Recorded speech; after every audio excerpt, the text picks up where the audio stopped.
Bueno, vamos a iniciar nuestro curso de redes y comunicaciones 2 con la primera sesión correspondiente a la unidad número 1.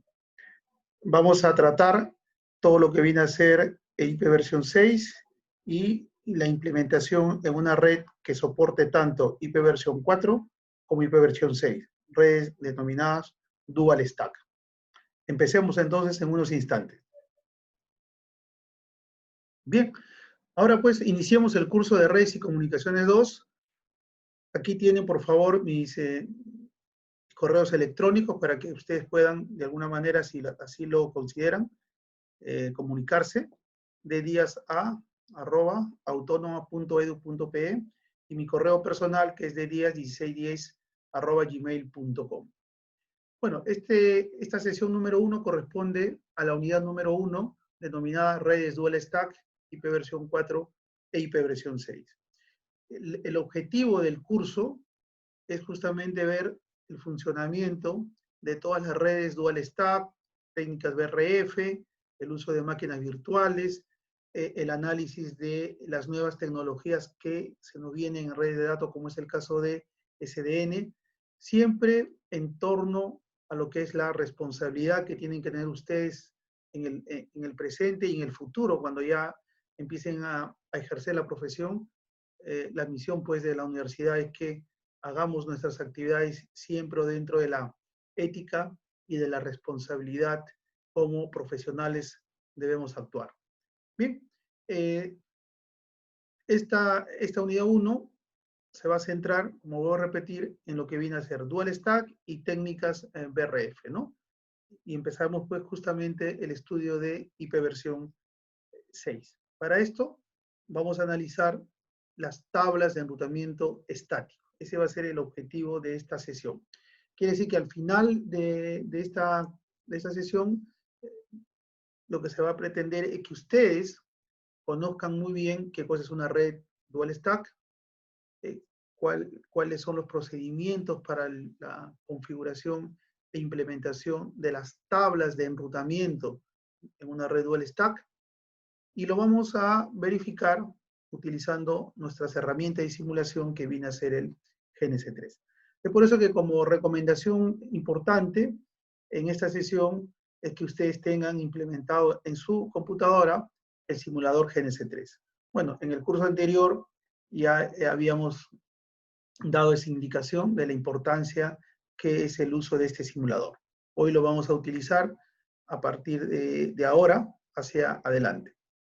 Bien, vamos a revisar rápidamente lo que viene a ser el protocolo IPv 6 y nos vamos a concentrar en los campos. Hay que recordar rápidamente que el protocolo IPv 4, que es el protocolo que incluso el día de hoy lo utilizamos de manera masiva en el mundo de Internet, fue desarrollado en el año 1981, cuando la Internet recién empezaba a tomar forma, recién empezaba a ser considerado como una red que podría integrar otras redes de índole, digamos, más pequeña, llamados redes LAN. Y es en ese escenario que el protocolo IPv 6 considera utilizar 32 bits para poder definir las direcciones lógicas. Es decir, una dirección IP de origen tiene 32 bits, una dirección IP de destino tiene 32 bits. Con 32 bits nosotros podemos realizar 2 elevado a la 32, aproximadamente 4.000 millones de combinaciones o 4 billones de combinaciones. Lo que sucede ya en el transcurso del tiempo, cuando ya la Internet se empezó a empoderar, es que el número de direcciones IP disponibles a través del protocolo IPv 4 se veía que iba a ser pronto utilizados por todo todo el planeta Tierra. Y efectivamente, ¿no? Porque si hacemos unos cálculos muy rápido, podemos encontrar que la población en este momento en el planeta Tierra ya sobrepasó los 7.000 millones de habitantes. Somos más de 7.000 millones de habitantes actualmente. Es decir, 7 billones de habitantes en el planeta Tierra actualmente somos, ¿no? Quiere decir, en palabras muy simples, señores, que si nosotros intentáramos asignar a cada ser humano un número IP versión 4, la mitad de la población no tendría números IP, ¿no? Es un poco para conocer la magnitud de las direcciones que el protocolo IP versión 4 me puede ofrecer hoy. Ahora, hay que tener en cuenta pues, que en el mundo actual los equipos necesitan números IPs, los dispositivos electrónicos necesitan números IPs. Hay un concepto que ya lo conocemos como es Internet de las Cosas. Para que cualquier cosa se conecte al Internet necesita un número IP. Por lo tanto, el hecho de que las direcciones IP versión 4 ya están prácticamente agotadas preocupa doblemente no solamente al mundo académico, sino al usuario común y corriente de estas redes, porque no va a tener el mecanismo de poder conectar su equipo, su dispositivo, su electrónica a la Internet. Al no tener números IP disponibles, no va a ser posible que él se identifique. Por lo tanto, no va a poder iniciar ni recibir ninguna comunicación, ¿no? Aun cuando en la Internet actual han surgido mecanismos como el caso del mecanismo de traducción de direcciones llamado NAT, el NAT nos ha solucionado el problema, pero momentáneamente, pero no ha solucionado de manera completa el problema.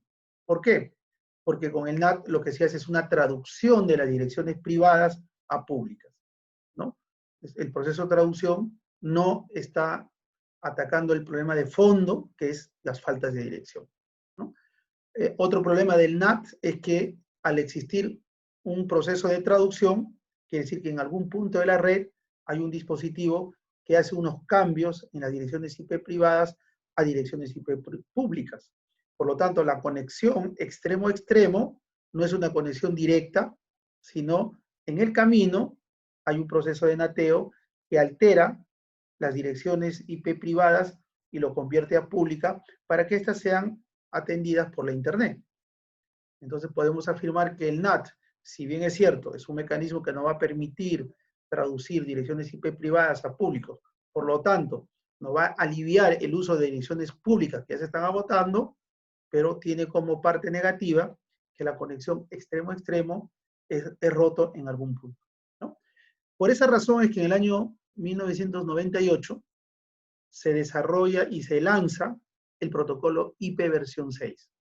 ¿Sí? IP versión 6, como ustedes pueden observar acá, es un protocolo que tiene una cabecera constante de 40 bytes, ¿no? Ya viene fijo, a diferencia de IP versión 4, que la cabecera en IP versión 4 era variable. Aquí la cabecera es constante. Está conformado por 8 campos, como ustedes pueden observar aquí en la figura de color celeste. A diferencia de IP versión 4, que lo tenía en cantidad 12 campos, ¿no? Quiere decir que ha habido una mejora, una optimización en la cabecera de IP versión 6 si lo comparamos con IP versión 4. Por otro lado, la cantidad de bytes que tiene la cabecera IP versión 6 es 40 bytes. Y si recordamos que la cabecera en IP versión 4, la cabecera básica, porque la cabecera es variable, pero hay un valor básico que tiene que existir sí o sí, es de 20 bytes. Entonces, si hacemos una comparación, hemos observado rápidamente, debemos observar rápidamente que la cabecera de IP versión 6, que es constante, es el doble en tamaño que la cabecera básica de IP versión 4. ¿No? IP versión 6 es 40 bytes, en IP versión 4 es 20 bytes. ¿Esto a qué se debe? Se debe fundamentalmente a este campo que ustedes pueden observar acá, que son las direcciones IP. La dirección IP en IP versión 6 ahora es de 128 bits. Recuerden que en IP versión 4 solamente era de 32 bits. Quiere decir que se ha cuadruplicado la cantidad de bits con respecto a IP versión 4 en IP versión 6. Pero el que se multiplique por 4 no significa que se multiplica por 4 la cantidad de direcciones disponibles en IP versión 6. ¿Por qué? Porque al existir 128 bits, acá observen, acá hay 32, acá hay otro 32 y otro 32, 32 por 4 son 128 bits. Igual sucede con las direcciones IP de destino, que es de 128 bits. Quiere decir, con 128 bits vamos a tener dos elevado a las 128 combinaciones, que realmente es una cantidad inimaginable de números en IP versión 6, de direcciones en IP versión 6 que podemos tener a partir del día de hoy hacia el futuro. Algunos afirman que tenemos tantas direcciones que probablemente de acá pues a unos 400, 500 años aproximadamente, vamos recién a preocuparnos a la falta de direcciones en IP versión 6, ¿no? Bien, entonces una de las características importantes que tiene el protocolo IP versión 6 es justamente este campo que se llama las direcciones IP de origen y la dirección IP de destino, ¿no? Hago hincapié que este campo es de 128 bits. Esto es quizás lo más inmediato que podemos comentar si queremos encontrar una diferencia entre IP versión 4 y IP versión 6. Por eso cuando a alguien le pregunta cuál es la diferencia, inmediatamente uno dice, las direcciones. En IP versión 6 tengo más direcciones que en IP versión 4. 2 elevado a las 128 combinaciones versus 2 elevado a la 32 que tiene IP versión 4. Bien, otro campo importante que tenemos que tener en cuenta en el protocolo IP versión 6 es este campo de 4 bits que se llama versión. El campo versión, como su nombre lo dice, indica la versión del protocolo IP versión 6. Pues como este es un campo de 4 bits, la combinación es 0, 1, 1, 0, para indicar que 6 es este protocolo. El campo DS, antiguamente llamado clase de servicio, o tipo de clase de tráfico, ha habido nombrecitos que han ido cambiando. Lo concreto es que a la fecha el campo se llama DS, Different Service, servicios diferenciados. Este campo está asociado al nivel de prioridad que nosotros podemos asignar al protocolo IP versión 6. Es entendible que un protocolo IP versión 6 podría estar llevando, aquí en esta carga útil, que corresponde a la capa superior, podría estar llevando algún tipo de aplicación que requiere que por la red viaje de una manera más rápida con respecto a otro tráfico que podría tener un protocolo IP versión 6. Entonces, ¿cómo le decimos a los routers de que este paquete IP versión 6 tiene más prioridad que otro protocolo? Por lo tanto, el router tendría que darle un tratamiento preferencial. La respuesta a través de este campo DS, ¿no? Entonces, el DS me asigna el nivel de prioridad que tiene un paquete IP versión 6. Luego tenemos acá un campo etiqueta de flujo. Este campo etiqueta de flujo va a permitir asignar un número aleatorio que la aplicación lo considera al paquete IP. De tal manera que todos los paquetes que salen de la misma aplicación y van a dirigirse a un destino, o podría ser también a varios destinos, depende si es unicast o multicast, pero todos los paquetes que salen de un host de una aplicación, la aplicación le coloca un número que va a distinguir de un paquete IP versión 6 que está relacionado a otra aplicación, ¿no? De tal manera que los paquetes IP versión 6 que viajen por la red y que pertenecen a una determinada aplicación van a tener siempre un número que lo identifica. Por lo tanto, podríamos decir fácilmente que ese paquete IP con ese número que está colocado aquí en el campo de etiqueta de flujo, podemos decir que ese paquete IP pertenece a un flujo asociado a esta aplicación, ¿sí? Si en este computador hubiera otra aplicación, esa segunda aplicación va a introducir justamente una nueva etiqueta de flujo distinta a la anterior y por lo tanto todos los paquetes que salen de esa segunda aplicación van a ser fácilmente identificados en la red. ¿Por qué? Porque va a tener otro valor de etiqueta de flujo, ¿no? Entonces, el protocolo IP versión 6 se acondiciona para poder identificar qué paquetes IP versión 6 pertenecen a un determinado flujo. Si eso se materializa en los routers, entonces los routers van a tener la capacidad de poder dar tráfico, de poder dar una atención, un servicio a los tráficos que circulan por la red, en función de los flujos. ¿Y cómo sé que es un flujo o es otro flujo? Por el campo etiqueta de flujo, ¿no? Ese es el uso de este campo etiqueta de flujo. Luego tenemos un campo que se llama longitud de carga útil. Como su nombre lo dice, es el número, es un campo donde se indica el número de bytes, o sea, la longitud que hay entre todo lo que es la carga útil. La carga útil se considera tanto como esta cabecera de extensión más el PDU de la capa superior. O sea, desde este punto a este punto, ¿cuántos bytes existe acá? Eso está almacenado en el campo longitud de carga útil, ¿no? Luego viene cabecera siguiente, ¿por qué? Porque después de la cabecera de IP versión 6, que es constante, puede venir o cabeceras de extensión, cabeceras que van a permitir complementar el funcionamiento de IP versión 6, o puede venir el protocolo de la capa superior. En cualquiera de los casos, la situación es posible. Entonces, habría que ver a través de un campo, que justamente ese campo se llama cabecera siguiente, poder definir, poder indicar qué es lo que viene a continuación. Si es una cabecera de extensión, qué tipo de cabecera de extensión es, porque cada cabecera de extensión ya está asociado a un número, ya está estandarizado con un número.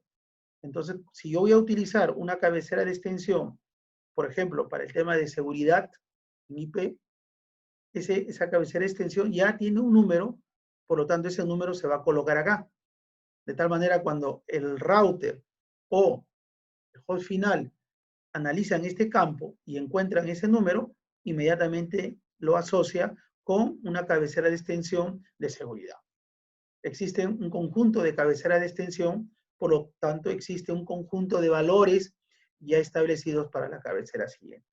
Si el caso fuera de que aparece ahora el protocolo, el PDU de la capa superior, por ejemplo, el protocolo TCP o el protocolo UDP, puede ser uno de los dos casos, ellos también tienen unos valores asignados, ¿no? Por ejemplo, el protocolo UDP tiene 11 en decimal, que viene a ser 17 en hexadecimal. Entonces, si lo que viene a continuación fuera el protocolo UDP, el campo cabecera siguiente tendría valor de 17 en hexadecimal. En decimal, 11 en hexadecimal, ¿no? Bien, entonces el campo cabecera siguiente lo que nos va a permitir justamente es identificar a través de un número que ya está establecido qué es lo que viene a continuación. El límite de salto es un campo de 8 bits que nos va a decir cuál es la máxima cantidad de saltos, la máxima cantidad de routers que puede viajar un paquete IP versión 6 en la Internet, ¿no? Porque una vez realizado esa máxima cantidad de salto, el siguiente salto va a estar imposibilitado de hacerlo. ¿Por qué? Porque al especificar en este campo cuántos saltos como máximos va a experimentar un paquete IP versión 6, cada vez que el protocolo IP versión 6 llega a un salto, el router lo disminuye -1. Avanza, el router lo disminuye -1. Obviamente, si yo le pongo acá un valor K, después de K saltos, el último router en la lista de los K va a encontrar el 0. -1, -1. Si vale K, después de K salto vale 0. Entonces, como cuando un paquete IP versión 6 tiene límite de salto en 0, el router que lo identifica lo elimina inmediatamente de la red, ¿no? Entonces, el campo límite de salto es un campo que me va a condicionar cuál es la cantidad de salto como máximo va a viajar mi paquete IP versión 6 en la red, ¿no? Esto es muy importante porque hay protocolos que por su naturaleza de funcionamiento no puede ir más allá de cierta cantidad de saltos, ¿no? ¿Por qué? Porque probablemente los protocolos, la arquitectura de red, etcétera, etcétera, está pensado en una red relativamente pequeña. Es una manera de definir cuán pequeño es una red es a través del campo límite de salto. Bien, Eso es lo que corresponde a las cabeceras, perdón, a los campos de la cabecera del protocolo IP versión 6. Estas cabeceras de extensión, que viene a ser un complemento a la cabecera básica, están pensados, como dije hace un rato, para dar soluciones complementarias que en una primera fase la cabecera no lo considera en IP versión 6. Por ejemplo, problemas de seguridad, problemas de autentificación, problemas de movilidad, problemas de enrutamiento, problemas de fragmentación. Esos son temas que no están considerados en la cabecera de IP versión 6. Entonces, cuando se presente la necesidad, pues se va a utilizar esas cabeceras de extensión. Más, si en el futuro la Internet, cuando ya esté funcionando de una manera completa con IP versión 6, se presentara alguna dificultad, la solución que se puede plantear a nivel de protocolo IP versión 6 es diseñando e implementando una nueva cabecera de extensión justamente que solucione esos problemas nuevos que podrían surgir de acá algunas décadas hacia adelante. Dicho de otra manera, el protocolo IP versión 6 está preparado para poder afrontar nuevos problemas que podrían presentarse años más adelante, ¿no? Y ese es un tema interesante de IP versión 6. Es bueno recalcar el tema del campo etiqueta flujo. Voy a incidir en el campo etiqueta flujo, porque justamente esto originó años atrás una nueva concepción de la Internet que se conoció y se conoce todavía con el nombre de la Internet de Servicios Integrados, INSER, ¿no? Hemos dicho que el campo etiqueta de flujo va a identificar un paquete IP versión 6 a qué aplicación corresponde, para que toda la red lo pueda interpretar. Eso quiere decir que las aplicaciones tienen que generar, antes de enviar un paquete IP versión 6, tienen que generar una señalización para que informe a los diferentes routers de la red de que va a venir un flujo con determinadas características. Y ese flujo va a estar indicado en este valor. Entonces, cuando se lanza una señalización a la red, los diferentes dispositivos de la red saben ya que va a venir un flujo. Y cuando esa señalización retorna a la computadora de origen, ya se establece, así lo interpreta el host de origen, ya se estableció una conexión, incluso ya avisándolo de que va a venir un flujo. Y ahora sí, viene el paquete IP versión 6 con el flujo correspondiente. Cada vez que viaje por los routers, ya los routers estaban preparados y le va a atender con una mejor manera un flujo respecto a otro flujo, ¿no? El problema está de que como esta etiqueta de flujo puede ser generado en computadoras diferentes, aun cuando este campo es de 20 bits, estamos hablando de un campo relativamente grande, puede existir la posibilidad de que el número se repita en una computadora y se repita en otra computadora.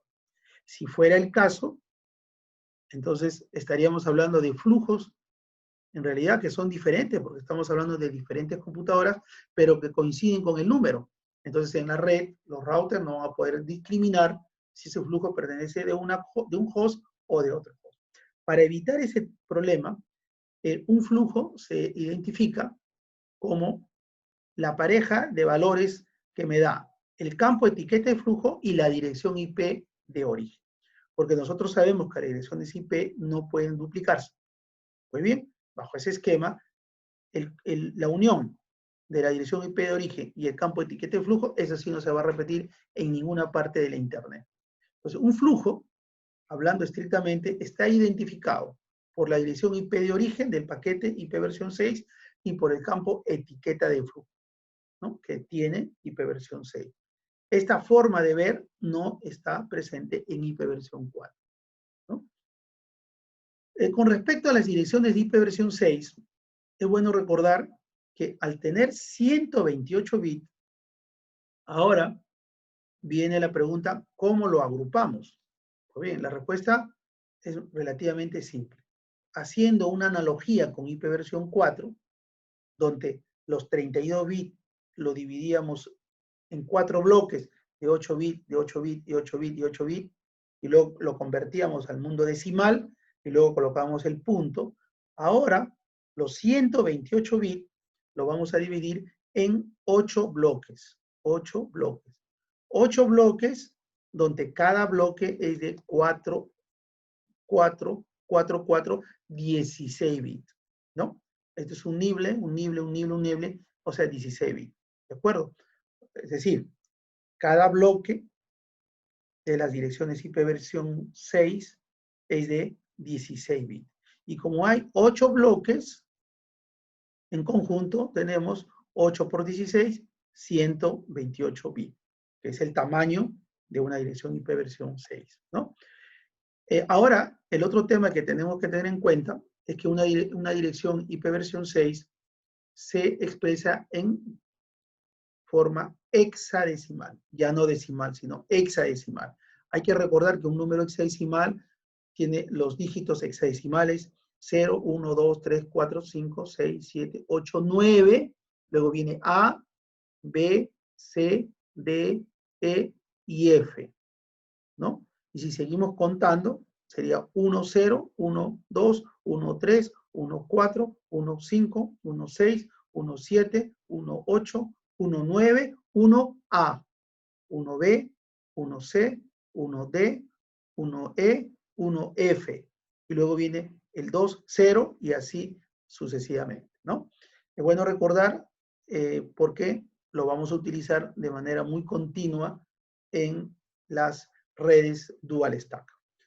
Acá tengo un ejemplo bien simple de una dirección IP versión 6. Miren ustedes, tengo 1, 2, 3, 4, 5, 6, 7, 8 bloques, lo que habíamos dicho acá, 8 bloques que conforman una dirección de IP versión 6 y está expresado en hexadecimal. Por ejemplo, acá tengo 1, 2, B, C en hexadecimal.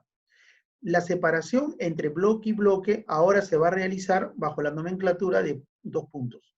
Miren ustedes, 2 puntos separa este bloque de este bloque. 2 puntos separa este bloque de este bloque y así sucesivamente. Para poder clarificar mejor aún cómo se representa una dirección en IP versión 6, centrémonos por favor a este bloque que tiene 1, 2, BC. El 1 lo podemos expresar en binario y es 0001. El 2 le podemos expresar en binario, es el 0010. El B lo expresamos en binario porque el formato hexadecimal, pasamos a binario, 1011. Y el C es 1100. Entonces, como ustedes pueden observar, aquí tengo 16 bits. Y lo que habíamos dicho, pues este bloque representa 16 bits. Algo similar ustedes pueden hacer con los otros grupos. Ahora, hay dos convenciones que hay que tenerlo en cuenta para poder escribir de una manera mucho más eficiente y evitar errores, porque recuerden que estamos hablando de 128 bits. Aun cuando utilicemos el formato hexadecimal, aún así, escribir una dirección IP versión 6 es relativamente largo y con la probabilidad de que nos equivoquemos al momento de hacer el análisis o de configurar. Justamente para evitar esa posibilidad, hay dos criterios que hay que tener en cuenta. Primero, los ceros a la izquierda en el grupo no se escriben, ¿no? Céntrese en este valor 001. Ya para qué poner 0001, mejor pongo el 1. Aquí es 0FE0, este 0 a la izquierda lo elimino. 0045, ¿para qué este 00? Simplemente pongo el 45, ¿no? Entonces, un primer criterio es 0 a la izquierda se elimina. Pero nosotros sabemos por teoría que cada grupo es de 16 bits. Entonces, si aquí tengo un dígito hexadecimal, yo ya sé por teoría que me está faltando 3 dígitos hexadecimales que son ceros. Aquí si yo tengo 2, quiere decir que me está faltando 2 dígitos hexadecimales que están en 0 que no lo he escrito, ¿no? Bien, el otro criterio que podemos hacer es que cuando hay ceros consecutivos, como ustedes pueden observar acá, este 0, 0, pegaditos, grupos consecutivos de 0, lo podemos representar como 2 puntos, 2 puntos. Quiere decir que esta dirección puede ser escrito de esta manera. En vez de escribir acá, ¿cómo deduzco la cantidad de ceros que está representado en 2 puntos, 2 puntos? Fácil, empiezo a contar cuántos bloques me está dando cuántos bloques estoy representando una dirección IP versión 6 en este problema. Miren, un bloque, 2 bloques, 3 bloques, 4 bloques, 5 bloques, 6 bloques. Eso quiere decir que como toda la cantidad de bloques son 8, 8 menos 6, 2. Me está representando 2 puntos, 2 puntos, 2 bloques, como ya habíamos visto anteriormente. Es la forma como vamos a poder identificar la cantidad de ceros que representa 2 puntos, 2 puntos en una determinada dirección IP versión 6 dada. Eso nos trae como una consecuencia importante que en una dirección IP versión 6 no puede existir 2 puntos, 2 puntos y un poquito más adelante 2 puntos, 2 puntos, porque no sabríamos la cantidad de ceros que habría en cada representación de 2 puntos, 2 puntos, ¿no? Un ejemplo para clarificar la idea es FF02, FF02, 0, 2 puntos, 0, 2 puntos, 0, 2 puntos, 0, 2 puntos, 0, 2 puntos, 0, 2 puntos, 1. Esto lo puedo representar, como acá hay ceros continuos, lo puedo representar como 2 puntos, 2 puntos. Entonces mi dirección compacta sería FF02, 2 puntos, 2 puntos, 1. ¿Qué representa estos 2 puntos, 2 puntos, 1? Bloques de ceros. ¿Cuántos bloques? A ver, tengo 1, tengo 2 bloques y por teoría sé que debe existir 8. 8 menos 2, 6. Entonces, esta representación corresponde a 6 bloques de cero, ¿no? Bien. Hago recordar que la nomenclatura 2 puntos, 2 puntos no puede existir 2 veces o 3 veces en una misma dirección. El subneteo en IP versión 6 es un procedimiento similar en IP versión 4. Es la misma teoría. Supóngase, a manera de reforzar la idea, que yo tengo este prefijo de red expresado en IP versión 6, con slash 126. ¿Qué significa el slash 126? Recuerden que nosotros ya habíamos estudiado el formato CIDR. Cuando yo tengo una máscara, y si la máscara tiene 31, ¿no? 1, 30 veces, y luego hay 2 ceros para completar los 32 bits. En el caso de IP versión 4, recuerden cuando ustedes subneteaban en IP versión 4 y querían encontrar el enlace WAN. Ustedes decían slash 30. ¿Por qué? Porque había, lo que decía hace un rato, había 30 valores en 1 de la máscara y luego 2 valores en 0 de la máscara continua para completar los 32 bits. Por eso decían slash 30. ¿Por qué? Porque hay 30 unos en mi máscara. La misma idea lo vamos a expresar en IP versión 6. ¿Por qué? Porque expresar una máscara en IP versión 6 es hablar de un número de 128 bits. No es nada atractivo expresarlo. Mejor lo expresamos en el formato CIDR. Es decir, ¿qué significa slash 120? Significa que mi máscara, de los 128 bits que tiene mi máscara, los primeros 120 bits están en 1 y los 8 bits que quedan están en 0. ¿No? Recuerden que cuando los bits de la máscara que están en 0, me está diciendo cuáles son los bits de mi prefijo de red que van a ser asignados a un host. O pueden ser vuelto a subnetear, si quiero hacer VLSM, ¿no? Bien, el mismo criterio lo estamos aplicando acá. Vamos a un poquito desagregar acá, pero ¿qué significa estos 2 puntos, 2 puntos? Significa que hay, primero contemos cuántos bloques hay acá. 1, 2, 3. 8 menos 3, 5. Quiere decir que este 2 puntos, 2 puntos representa 5 ceros, ¿no? Y eso lo podemos ver justamente aquí. Voy a bajar un poco el video para que se vea, ¿no? ¿Ve? Entonces yo tengo el 2001, 2 puntos, 32 AB, 2 puntos, puntos, 7000 slash 120, ¿no? Acá hay 3 bloques, como estamos observando acá, por lo tanto, esto representa 5 bloques para hacer esos 128 bits. Veamos aquí, como yo ya sé que aquí hay 5 bloques, ya no me voy a preocupar, porque como la máscara es 120, ¿no? como todo vale 128 bits, todo tiene 128 bits de longitud, entonces voy a elegir, de aquí giro 8 bits para que sea 120. Entonces, a partir de aquí está justamente la máscara, ¿no? Miren ustedes, por favor. A ver, voy a subir el video. Miren ustedes acá. De aquí hasta acá hay 120 bits. ¿Por qué hay 120 bits? Estoy restando nada más, ¿ah? Acá hay 128, aquí hay 8, por lo tanto, de aquí para acá hay 120. Y es justamente lo que me dice /120. Esto quiere decir que todo lo que está de azul y negro es mi prefijo de red, porque ese es el significado de la máscara. Y el resto, estos 8 bits, es para hacer el subneteo que yo desee, ¿no? Bien, vamos a empezar a utilizar estos 8 bits para subnetear. Pero para ello, como yo deseo representar a partir de este prefijo de red, que es /120, quiero representar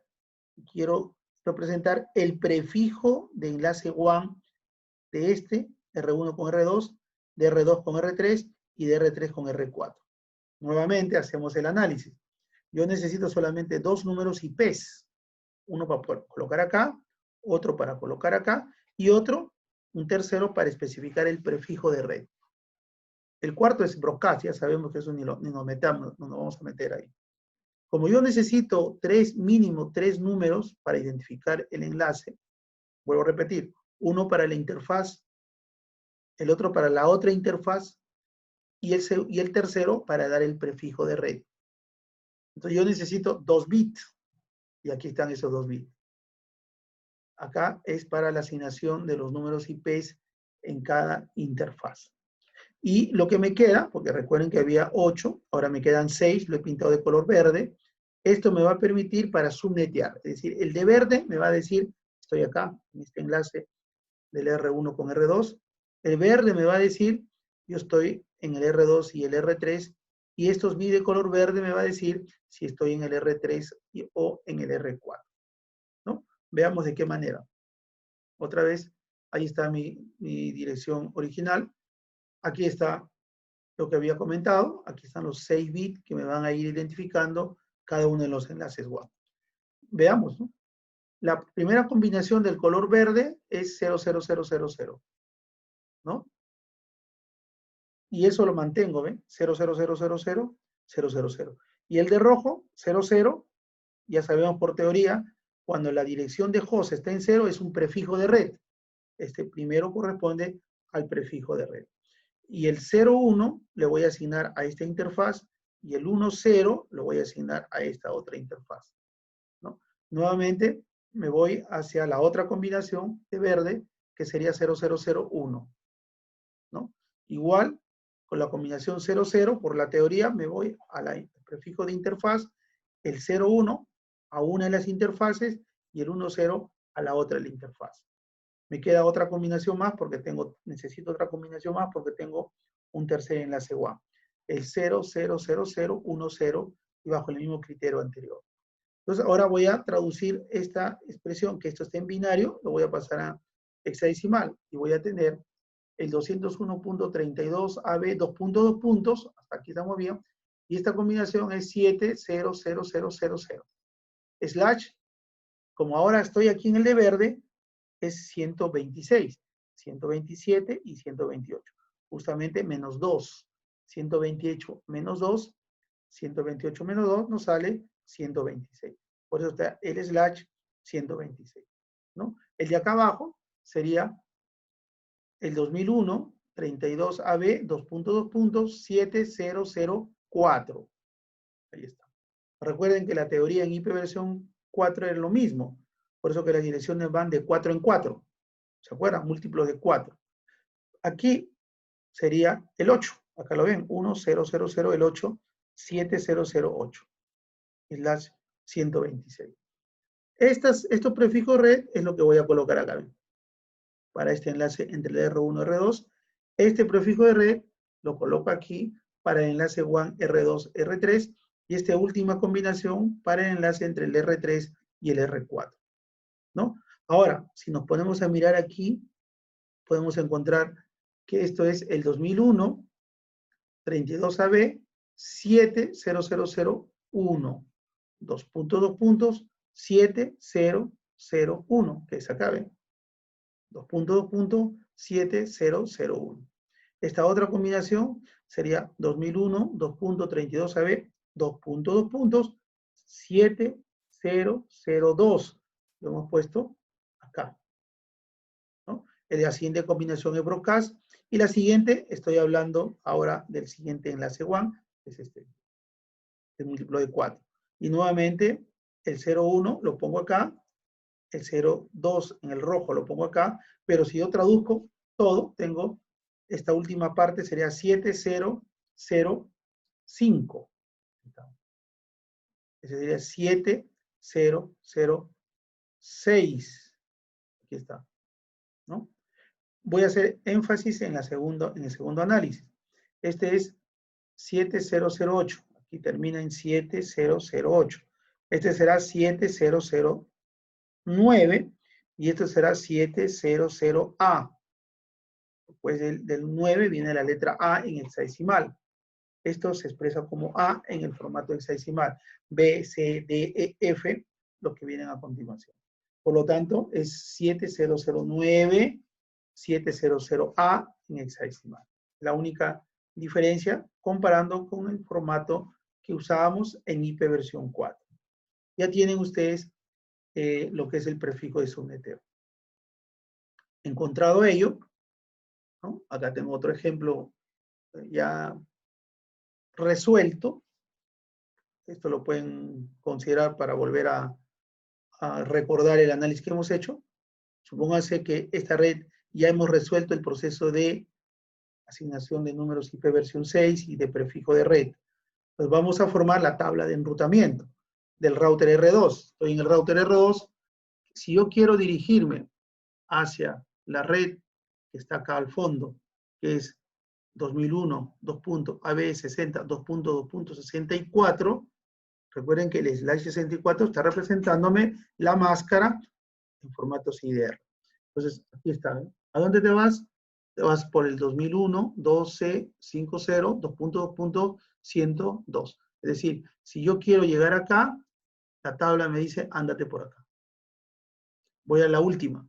2001 ABC 56, que es este de aquí, es la 64. Si estás acá, quieres llegar aquí, salto siguiente viene a ser este de acá, que representa el número 111, ¿no? 111. Aquí está. 111, ¿no? Porque esto es 110, 111, 112. ¿De acuerdo? Pero, ¿qué está pasando en este tercer link? En este ejemplo, para ir a esta red, hay dos caminos. Voy por aquí o me voy por acá abajo. Entonces, voy a considerar que yo deseo dar como primera prioridad que vaya por arriba. En caso que este enlace caiga, se vaya por abajo. Entonces, ahí aparece un nuevo concepto en las tablas de enrutamiento, que se conoce con el nombre de distancia administrativa.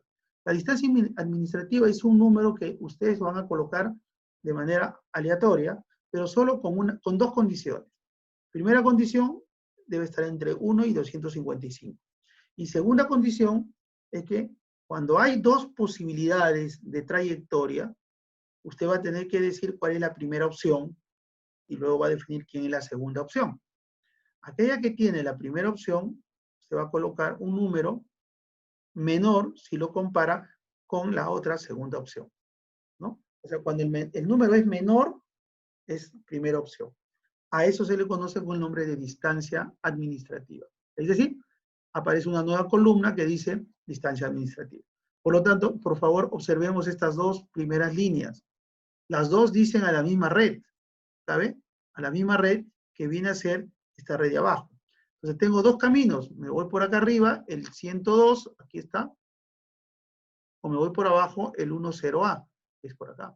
Pero de esta yo quiero ir por arriba, por eso le pongo una distancia administrativa 4, y si cae esto, me voy por abajo, por eso que le pongo un número mayor que 4. Pudo haber sido 5, pudo haber sido 6, a mí se me ocurrió el 93, ¿no? ¿Qué va a suceder?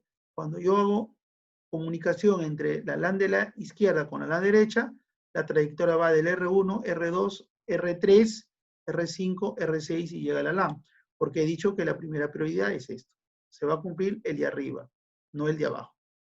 Aún cuando está presente no se va a cumplir. Cuando este enlace cae, algún error puede suceder y cae en el enlace, inmediatamente ahora la información va del R1 al R3, perdón, del R1 al R2 y del R2 al R4, al R5, al R6. Quiere decir que la trayectoria va a ir ahora por abajo.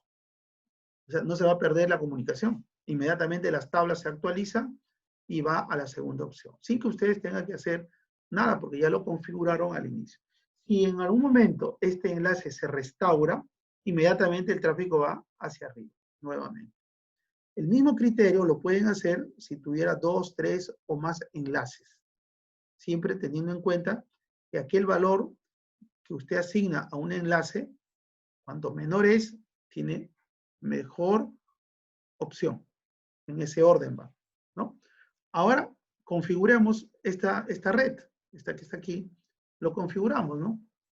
Aquí veamos a partir de, bueno, enable, configure terminal, le damos el nombre de router 2 y este comando que está de letras de color azul me van a permitir habilitar IPv 6 en los routers.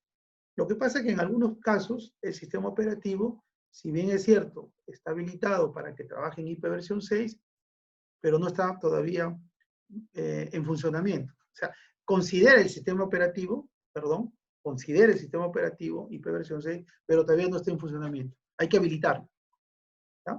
Para que esto suceda, tienen que colocar el comando IPv6 unicast route.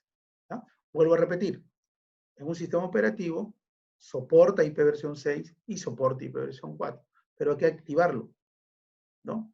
Para activarlo, hay que colocar el comando IPv6 unicast route y lo hacemos en el modo configuración. Luego nos vamos a la interfaz 0/0, que en este caso viene a ser este de acá. Aquí está el comando y ponemos el comando a continuación IPv6. Miren, antiguamente en el caso tradicional de IPv4, ustedes colocaban IP address. Ahora vamos a poner IPv6 address y a continuación la dirección que corresponde. En este caso es 2001, 2.2c50, 2.2.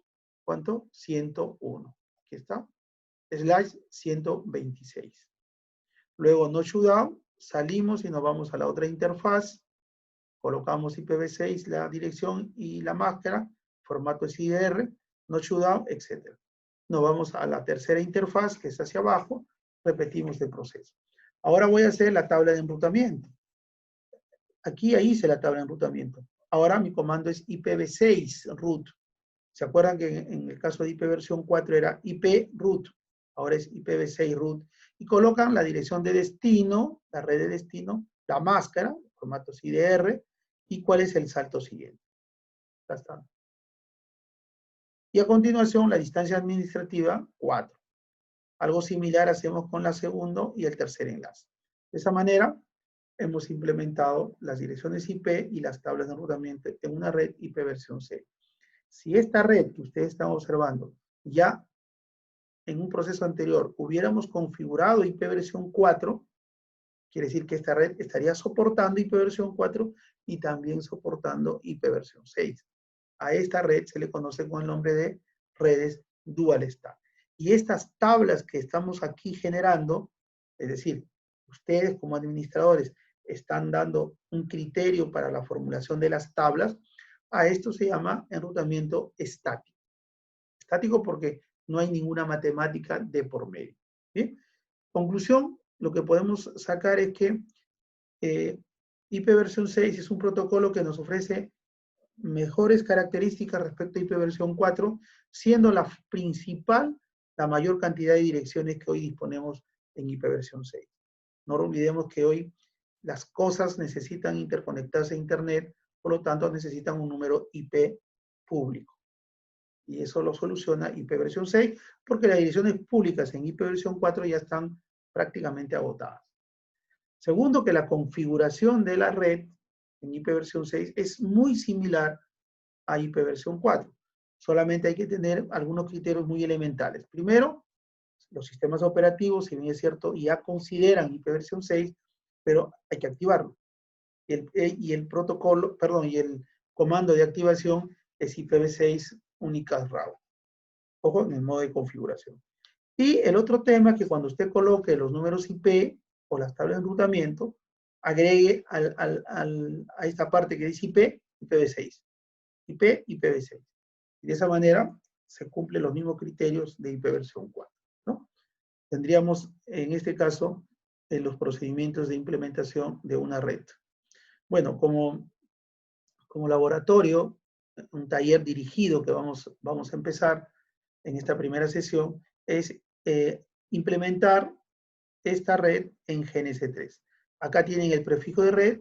Por favor, apliquen los criterios de VLSM en IPv6 para poder asignar a cada uno de los enlaces WAN el prefijo de red.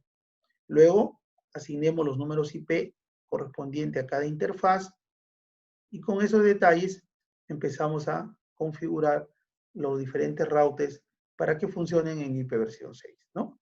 Ese va a ser el taller que vamos a realizar en la segunda parte de nuestro curso. Bien, esto es lo que yo quería comentar. Entonces, nos quedamos acá para iniciar ya en la sesión número 1 este taller de implementar una red IPv6 utilizando tablas de enrutamiento estático. Bien, hasta la próxima.